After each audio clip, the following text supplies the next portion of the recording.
There is a new trend, a trend I do not understand, a trend that says, lie to me, lie to me, lie to me, lie to me. Make me feel good. A trend that says, I will help you if you help me. I've heard it countless times before from the mouths of students. Maybe even yours. A trend that says, I cannot bear the pain. I cannot bear the pain of negative feedback, for that will crush my soul. But would it? Would negative feedback really crush you? That's the question I asked myself a few years ago when one of my college business writing students didn't agree with the feedback that I gave him on his first assignment. So because he didn't agree, he went to the dean. He asked for a second opinion. Then he asked for a third opinion. Then he asked for a fourth opinion, and all the opinions agreed that his paper was worth 60%, even though he insisted that it should have been a 90%. But then you will agree that there's a huge difference between 60% and 90%. But he said no, not 60%. He would take nothing less than 90%. And so he dropped the course because he didn't like the feedback. And even though I'm talking about this particular student, I'm talking about the average college student. I've been teaching for 34 years and I have read the research. The average college student reacts negatively to negative feedback.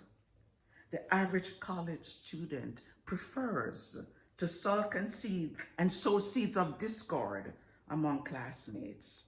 The average college student prefers to go to ratemyprofessor.com.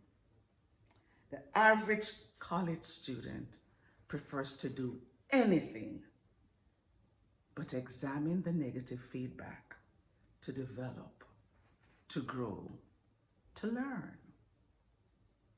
But what if feedback were treated differently? What if, when students received negative feedback, they decided to develop their resilience? What if they decided to first take a breath and remain curious? What if they decided to not feel discouraged, to not give up, to not go under, to not quit, knowing that feedback makes them stronger? This is a worldwide problem that we're facing in most colleges today. And that's why today I want to talk to you about the sustainability of your resilience to negative feedback. I'm going to tell you what has caused the problem. I'm going to tell you one of the effects, and I'm going to tell you one solution that will help you to become more resilient so that at the end you will say, bring it on, because negative feedback makes me stronger. So let me first start by telling you why it's hard to accept negative feedback. We don't accept negative feedback because it triggers us.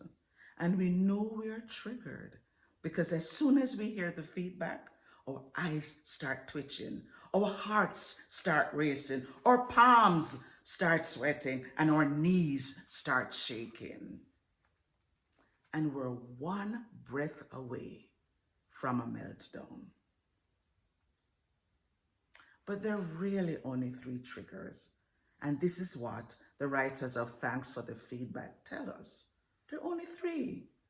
Only 3 types of triggers. It can either be a truth trigger, a relationship trigger, or an identity trigger. So it's truth if you don't think it's true. It's a relationship trigger if you don't accept the feedback from the person because of your relationship with them, or it's an identity trigger, which means that you think the feedback questioned your identity. So once you know that there are only 3 types of triggers, you know what to do if you are triggered. All you have to do is figure out which of the 3 it is. And yet some would say, why trigger people? If you know someone will get triggered, why would you do it? But you know what's the answer to that? Because feedback will make them stronger. And I don't say this in a harsh, mean way, but I have to point out that the research from Harvard Business Review tell us that we grow more from negative feedback than from positive feedback.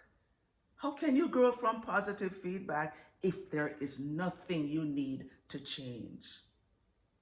So if we want to grow and change, we have to get negative feedback. So if we want a world where people grow and change, we have to risk triggering them.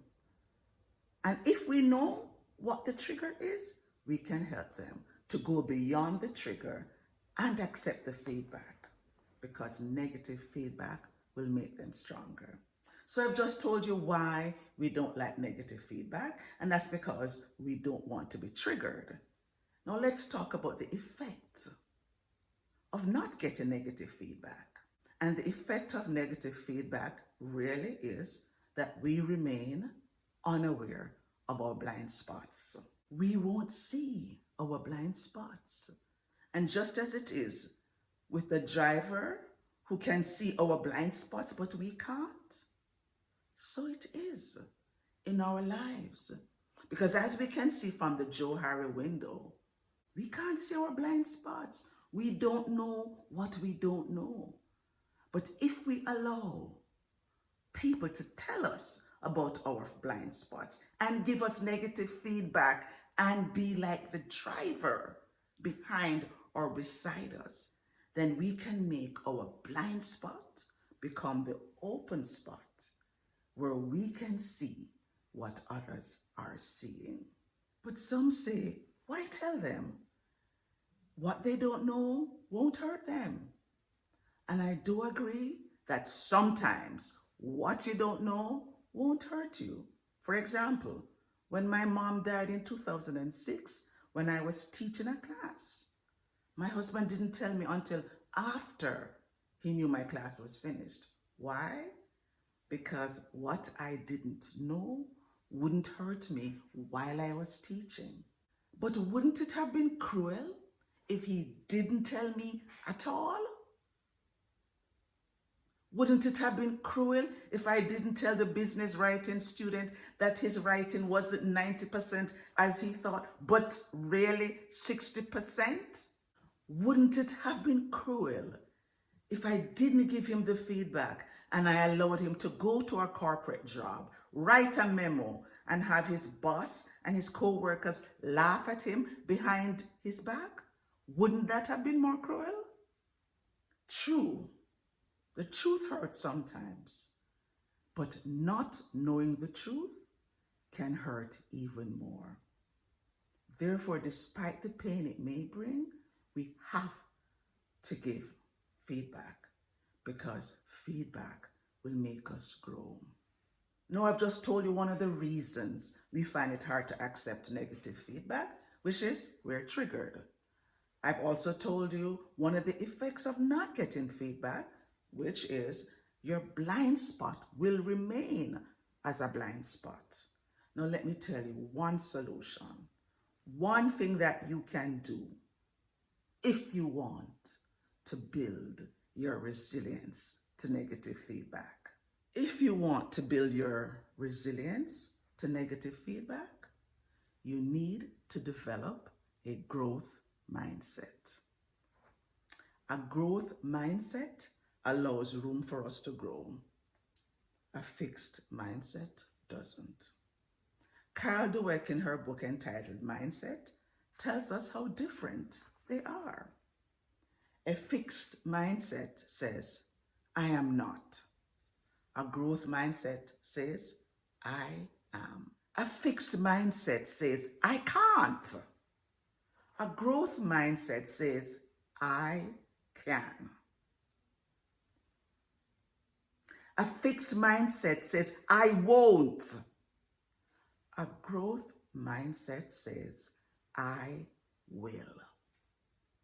And even though the strengths school of thought tells us to ignore our weaknesses and only develop our strengths, I do agree.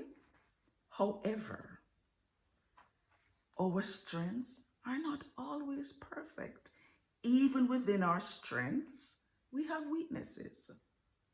Because we may be a strong student and we get A's and B's, but we still need to work on the discipline of group work, of being a good team member.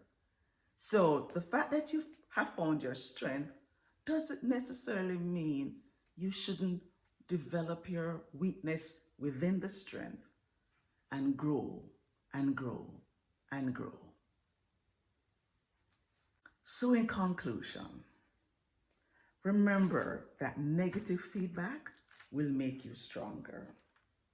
If you know you've been triggered, you know how to deal with the pain. If you know you have a blind spot, you know how to find it. And if you know you have a fixed mindset, you know how to fix it. You can create a SMART plan and begin working on your weaknesses once you've gotten the negative feedback and once you have learned about your weakness, because you know that negative feedback will make you stronger. Because if you want a world that gives you the space to grow, to soar like the eagles, to rise like the phoenix, then it means you want a world where we can all embrace the slogan, feedback makes us stronger.